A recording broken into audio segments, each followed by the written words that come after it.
Week 3, SEC play. Excited to go to Georgia.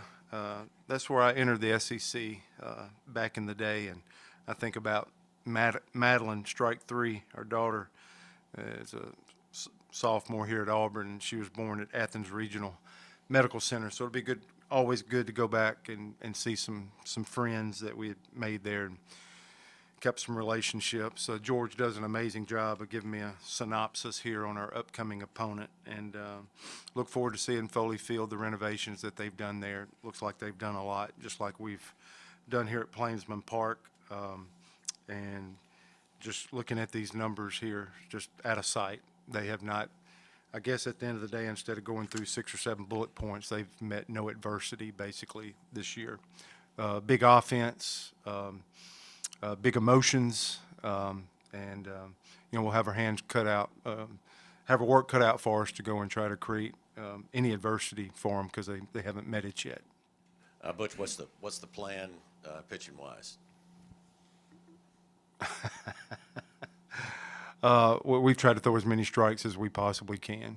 They have to be quality, but there needs to be a specific plan for each pitcher. And,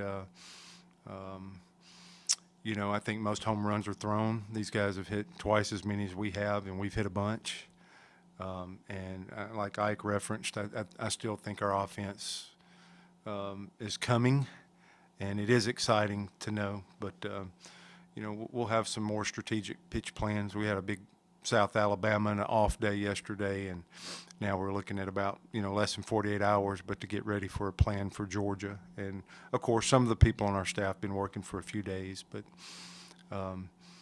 one thing I think about the opportunity this presents is I look at the next 8 weekends, and these guys are looking in the moment. And, probably these 5 of these next 8 weekends, we got teams that are ranked ahead of us and thought more about them than us. And I think a boy, and I think immaturity thinks about we got to go prove something to the world. I think a man, I think maturity says we got to go prove something to ourselves.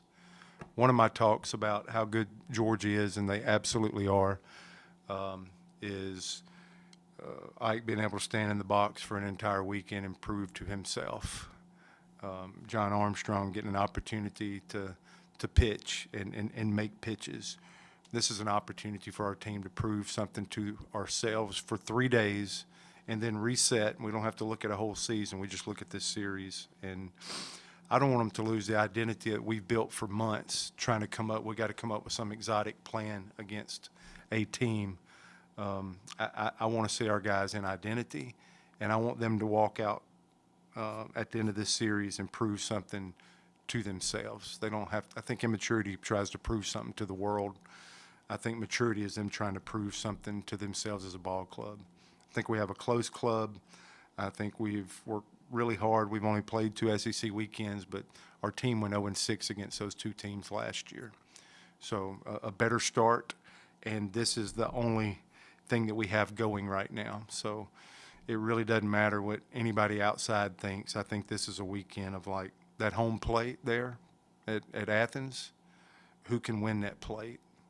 There'll be a lot of fanfare, the 2 teams competing, jockeying with emotion, and you can do whatever you want to do. At the end of the day, it's who won the most pitches over that plate.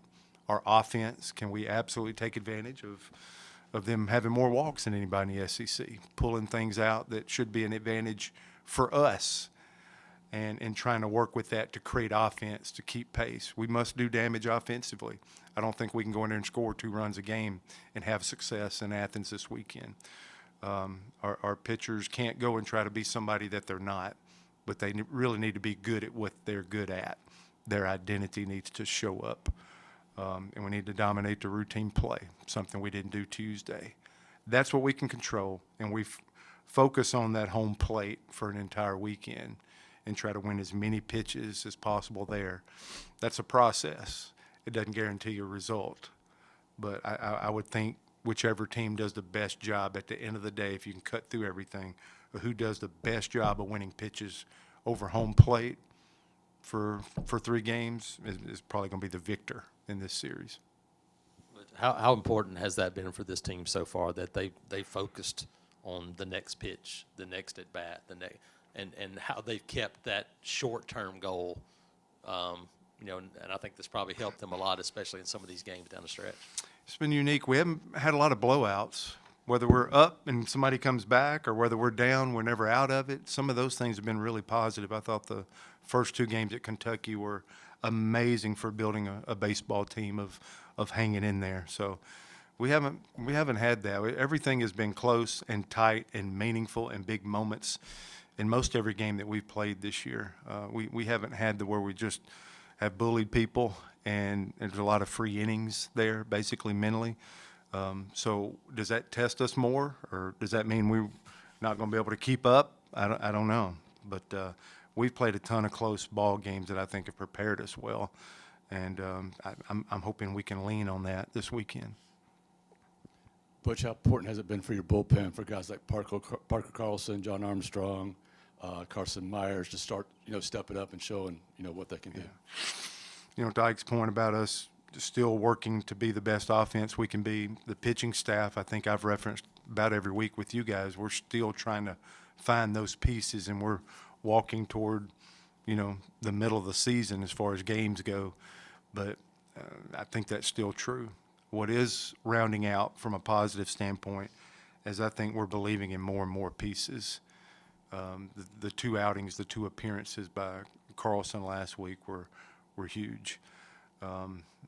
Armstrong's getting multiple appearances in the week. I think Myers got 3 appearances last week. But I feel like some depth's trending. We got a couple of guys that hadn't thrown an inning in a ball game in there the other night. I thought Ben Shore, one of our captain's legacy guys, was amazing. The velocity of the ball come out of his hand, velocity on a fastball, and a slider. And his patience, and to feel like, man, you got another little shot of depth there for an inning, which a lot of these things can come down to 1 inning if you're playing competitive baseball, is all positive. So I do think we're closer. We still have some challenges to getting depth of our starters, and it's been successful. So we still need that to be rounded out all 3 days. We're in a perfect Plan A coaching world. You'd love to see 5 or 6 out of your starters like every coach in our league is asking for. We're still working with that, but I'm seeing some growth in these bullpen arms, at least seeing moments to where, like, all right, that's pretty good. I thought Watts did that on Sunday, even in a loss, to where he absolutely come out and threw 3 or 4 innings for us, looked apart from a standpoint of, like, that's what we thought he was going to be. So can we put that into another investment, another series? Can we bring that, what we're starting to grow and feel good about? Now can you create some consistency with it, and we see it again this week. But the guys did a nice job for us on Tuesday, at least, to where a Carlson, a Myers, some of those guys could get a break in the middle of the week and still have success. And, of course, we use John, but trying to catch up a couple outings there for him, and I still think he's ready to go. But hopefully this is a fresh bullpen, some pieces that are throwing good, and they can carry it into this weekend. Another guy who's taken advantage from midweek and really seemed to do well over the weekend is Dre Alvarez. Yeah.